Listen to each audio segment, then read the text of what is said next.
Meanwhile, a week later, we are still learning of new stories coming in out of Texas. Over 100 people are still missing as families desperately search for loved ones and answers. Camp La Junta in Hunt, Texas is one of the summer camps that was ripped apart by the floods. The Rabon family had sent their two sons, Brock and Braeden, to that camp just days before the tragedy took place. Their mother, Kelly, was reunited, with her sons after they thankfully survived. She and one of her sons, Braeden, now join us to talk about that experience. Kelly and Braeden, I want to thank you both for joining us here on Fox Weather, telling us about your experience. We're so glad to hear that you were able to reunite with your boys, Kelly. And Braeden, I am so happy to see that you are safe and doing well.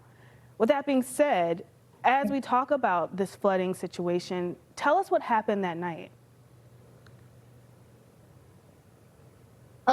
So I wake up around 4 in the morning-ish, and I hear kids screaming from outside, and I'm like, what's going on out there? Is this a prank? So I look outside and I see the rain, lightning everywhere, and really loud thunder. So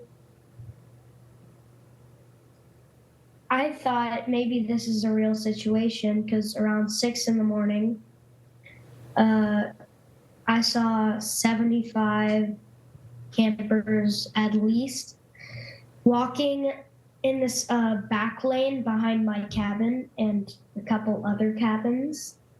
And so it was like, I was in a more elevated cabin, but my little brother was in one of the cabins that was flooded the worst. And yeah.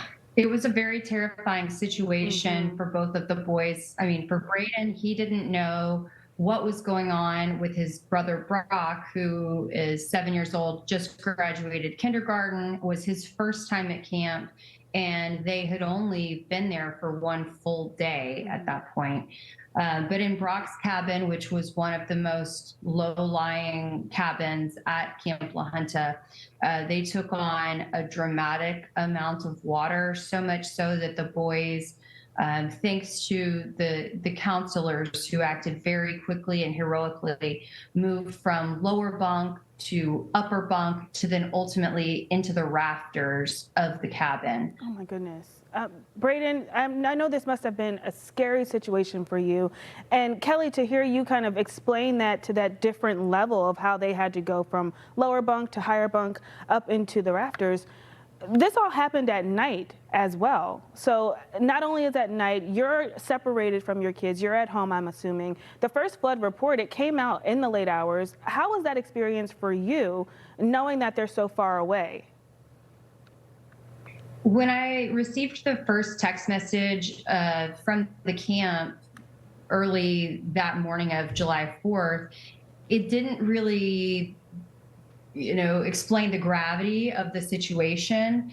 And I'm sure they were trying to keep all of the parents, calm because it said that all the boys were okay. But still immediately, I'm 4 hours away at that point. Your mind starts to race and wonder what is going on and how bad could the situation be. And once I saw the news of Camp Mystic and the message that they had sent out to parents, even indicating that if your daughter was missing, we've been in contact with you, that immediately alerted me to how devastating this situation could possibly be. So I got into my car and drove as fast as I could, to try to reconnect with my boys if I would even be able to. Thank goodness, ultimately I was at about 8 p.m. that night. But during the day, receiving messages saying, hey, we're waiting on the National Guard to do a drop of food and water, it's a message that as a parent you would never expect to get, given that you just dropped your kids off at camp 2 days before. Absolutely. We're just thankful that things turned out okay. Absolutely. I mean, the entire experience sounds terrifying from your perspective, from Braeden and Brock's perspective. I'm so glad that you guys have had a happy ending, and Braeden, that you are home with your mother, and you're able to tell us this emotional story. I'm sure that this will still have a very emotional take in the days ahead. So I am wishing you a very successful healing journey from here on out.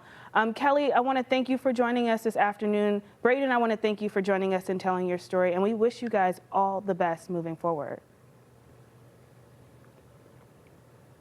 Thank you so much. Our hearts and thoughts and prayers are with the Hill Country, and we hope that the rest of the nation keeps them top of mind for a long time to come. Absolutely. That will be our job here at Fox Weather as well, to share these stories as long as we can, as long as it takes, until everyone is returned home.